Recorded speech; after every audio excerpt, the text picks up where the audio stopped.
د بزګر لور د ارواښاد نور محمد تره کې لنډه کیسه. د بختورې دریا په لاس او په خورا خوشحالۍ سره دا وایي: سبا اختر د زما کالي کړه راته تور دوبي، له خیاله ډکه یم غوټۍ ورکړه څلور دوبي. و سبا اختر دی لوی او واړه ورته خوشحالي کوي، کوچنیان لاس زیږه کوي چې د نکریزو رنګ ښه واخلي، او سهار یې لاسونه تر هر چا ښه ویسي او په دې ډول د لاس رکېدو مسابقه وګټي. پلار یې بې انګړه خونه راننوت او بختورې سم د لاسه دریه یوې خواته کښېښوده او ورمنډه یې کړه. د پلار په غاړه کې یې دواړه لاسونه ور واچول او ورپورې ټال شوه. په ډېره مینه یې ورته وویل: بابا جانه، اوس مې د خان لور ولیده چې په اوربل باندې یې 3 لړه سپینې روپۍ کتار کړې وي، او هم یې ویل چې پلار ښه حامیل او یو سور پیزوان ورته بخښلی دی.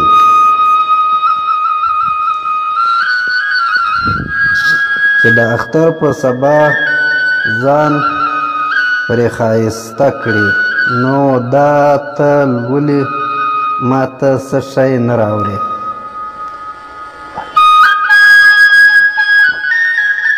تل وایې چې غاړګۍ به درته جوړوم، خو نه دې کړه را جوړه. هغه بله ورځ دې ویل چې نن باید په تنکۍ رشقه ګزاره وکړم او ونه ژاړم. نو بیا راته اوړه راوړې او غلمینه ډوډۍ به راکړې، خو نن دې بیا څادر تش راوړی او داسې بریښي چې هېڅ شی دې نه دی موندلی. راته ووایه بابا جان، خان ولې خپله لور او زامن داسې ښه ساتي؟ او د اوربل لپاره یې تکې سپینې روپۍ چې له ورایه روڼې ځلیږي راوړې دي، خو ته یې ما ته نه راوړې. زه در باندې ګرانه نه یم که څرنګه؟ د پلار یې په سترګو کې اوښکې وګرځېدې او دې معصومانه پوښتنو او دا چې وروسته له دومره سرګردانیو څخه یې بیا هم یو کټوری او یو څه نکریزې نه دی موندلې، ټول ځان یې په جوش راغلی دی او نږدې و چې کړکۍ یې تر خولې ووځي. بزګر په خورا تکلیف تا ویل چې په ستوني کې یې لویه دانه ختلې ده. ورته وویل: زوی هغه یې لري چې ورته راوړی دی، زه خوار یې له کومه کړم؟ بختورې: نو ته یې ولې نه لرې چې هغه یې لري؟ پلار وایي چې هغه ته خو خدای ورکړې ده. بختوره: نو خدایه موږ ته هم ولې نه راکوي؟ اله ژر شه راته ووایه چې ولې خدای موږ ته نه راکوي. درځه چې ورشو ورته ووایو چې موږ ته یې هم راکړه. په دې وخت کې ناڅاپه د صاحب ناظر راغی او د بزګر چې پر هغه سترګې ونښتلې سم د لاسه یې واښې واڼې وختل او ټول اواس یې وبایلل. خوار پر خپل ځای میخ پاته شو او صرف دومره یې وویل: کاشکې خو خوار غریب خلک په دنیا مه وای پیدا. ته به وایې چې اسرائیل یې روح اخیستلو ته راغلی دی. ناظر په داسې حال کې چې لغته یې ورسره راسمه کړه تر شونډو لاندې یې وویل: خدای دې خوار کړه، ته هم ځان ته مسلمان وایې، د خلکو حق نه ورکوي او ځان په یوه او بله کوي.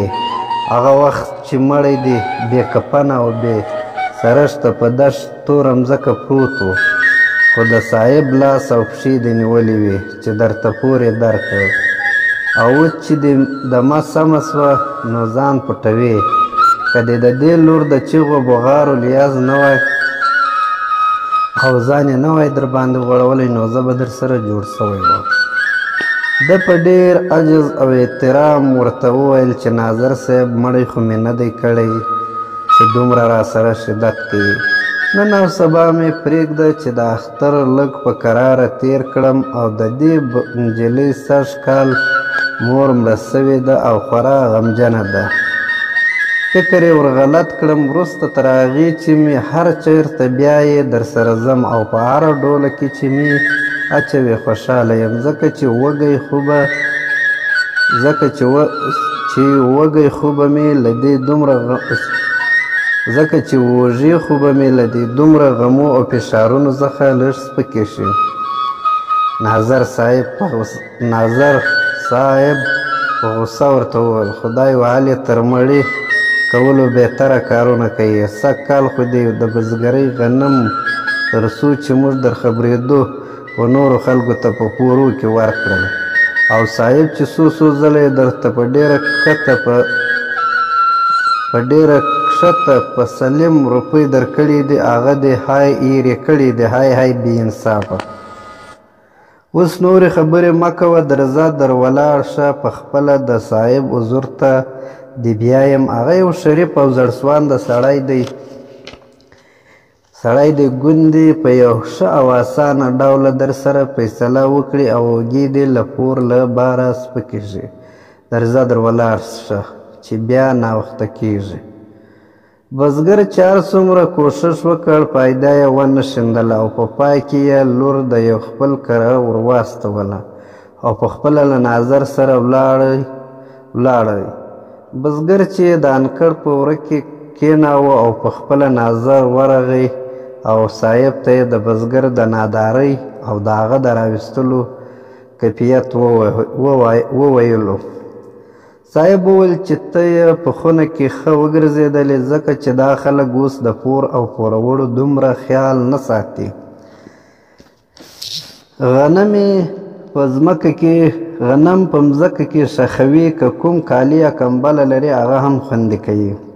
ناظر ورته وویل چې غیر له یو زوړ تلتک، یوې خاورینې کاسې، یوه چرګ او یو څو بزورې چې د نیالۍ پر ځای استعمالوي او پر پرېوځي، بل یو شی هم په کور کې نه و، مګر یو خورا ښه شی درلود چې که درته ووایم ته به ډېر صاحبه خوشحاله شي. هغه د ده یوه لور ده، که څه هم وړه ده خو خورا ښکلې ده.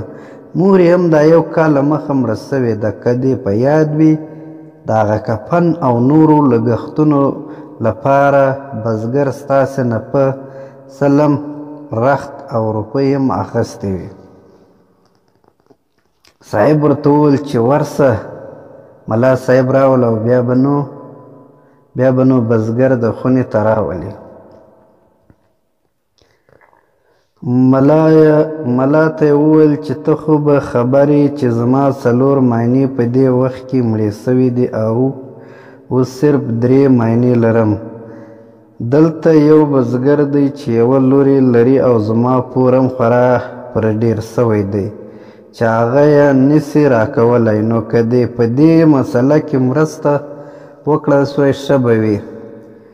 دلته و چې بزګر په ناظر پسې راننوت او صاحب په خورا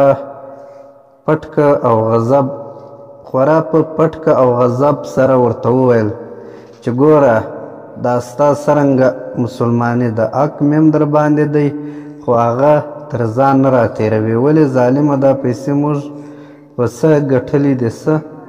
ملا صاحب بزګر داسې مخاطب کړ. په کتلو کې یې کتابونو کې راوړي دي چې د مؤمن حق ورکول خورا لوی ثواب لري او په هغه جهان کې ډېر اجرونه لري. ای بزګره که ته دغه صاحب دین تر ځان ورتېر کړي حق تر ځان ورتېر کړي، نو البته برسېره پر دې چپ له دنیا سره ګردانیو سره به ځان وژغورئ. د هغه جهان ثوابونه به دې هم ګټلي وي. په هره توګه چې کولی سي د صاحب سره تیره وکړه او حق یې ورورسوه. بزګر سر او خوله ورته کږه وږه کړه او ویې ویل صاحب ولاکه هېڅ شی راپورې پاته سوی وي. سږ کال خو به لا څوک بزګري مران نه کړي، ځکه چې یو زوړ غویی چې مې درلود او په هغه مې بزګري موندله، هغه هم څو ورځې د مخه ستا نظر په کور کې راڅخه بوت. اوس د غومره څه نه لرم چې ماښام یې پر تبۍ واچوم.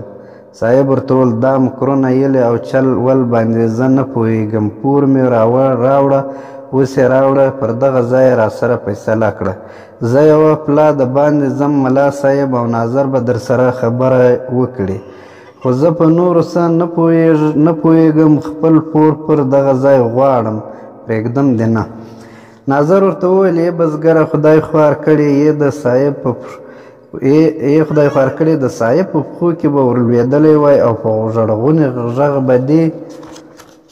به دې ورته ویل چې د خدای لپاره زه هېڅ پیسې او جایداد نه لرم، صرف یو سر لرم او یوه لور چې دواړه به تر تا جار کړم. ګوندې زړه یې در باندې سوی وای او فیصله یې در سره کړې وای، په یوازې نشته ویل خو د خلکو پورونه نسي ادا کېدلی. ملا صاحب وویل: صاحب خورا زړسوانده سړی دی، سخي طبیعته هم دی، د چا نیکي پور او خیر پر ځان نه پرېږدي، د خدای په لار هم خورا سم دی، زکات هم په جګه ملا ورکوي. زه به یوه خبره درته وکړم، باید هغه ومنې او عمل پرې وکړي چې له هره جنجاله خلاص شي. هغه دا چې لور دې صاحب ته ورکړه، په دې ډول هم به دې لور په نس مړه وي او په تن پټه حرامه به وي او هم به ته له دې سیمې بېغمه شي. ناظر پر غږ وکړو: زه او ملا صاحب به دواړه کوښښ وکړو چې صاحب په دې فیصله او سوله رضا کړو. په دې وخت کې د صاحب مرزا راننوت او د بزګر د حساب صورت یې ور واچاوه چې ټولې 3500 افغانۍ شوې وې. بزګر وویل چې د خدای لپاره وړه لور پر 15 کلن سړي ته څرنګه ورکړم؟ دا کار نسم کولی، خپله یوازینۍ لور په اور کې نشم اچولی، مړ مې کړی، اوس مې وکاږئ، خو دا کار نه کوم او خپله یتیم او ماشومه لور د بدبختۍ په کندو کې نشم اچولی. بل دا چې ما خو ټولې 1250 افغانۍ وړې دي او اوس 3500 افغانۍ ولې شوې دي؟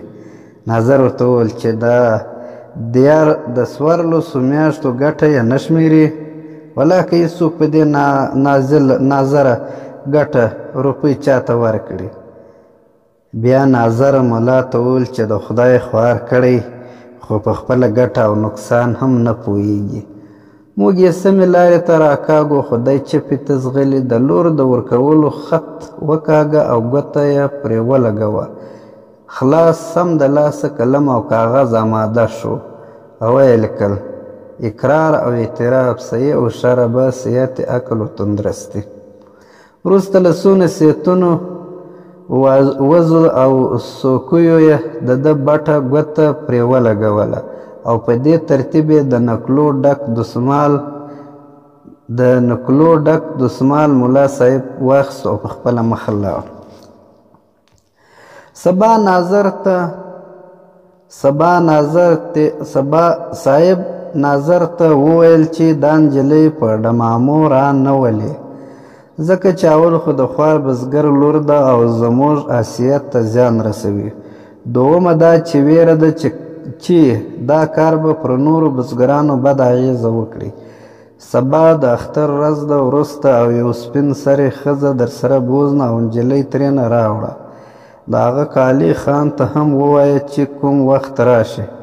سبا پر هر چا اختر وي، خو بختوره خوارکۍ یې بې له دې چې په خپل شوم سرنوشت وپوهېږي را رهي کړه. پر لاره یې ورته وویل: مه ژاړه انا، کره دې بیا یو. هلته به نوی ټیکری او کمیس، پسته غنمینه ډوډۍ او ښې موچڼې درکړو.